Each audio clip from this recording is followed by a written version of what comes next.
தாராபுரத்தை அடுத்துள்ள குண்டடம் சிங்காரபாளையம் கந்தசாமி மகன் செல்வகுமார், வயது 30, விவசாய தொழிலாளியான இவர் புறவழிச் சாலை பகுதியில் திருப்பூர் தாராபுரம் ரோட்டில் சாலையின் எதிர் திசையில் இருசக்கர வாகனத்தில் வந்து கொண்டு இருந்தார்.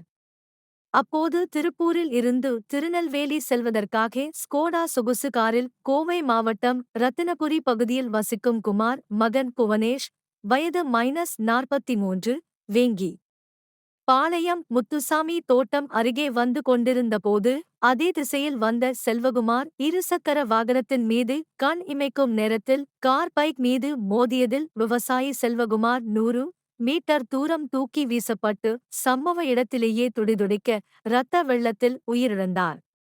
இந்த விபத்து குறித்து தகவல் அறிந்து வந்த குண்டடம் போலீசார் மற்றும் சாலை பராமரிப்பு குழுவினர் உடலை மீட்டு ஆம்புலன்ஸ் மூலம் பிரேத பரிசோதனைக்காக தாராபுரம் அரசு மருத்துவமனைக்கு அனுப்பி வைத்தனர்.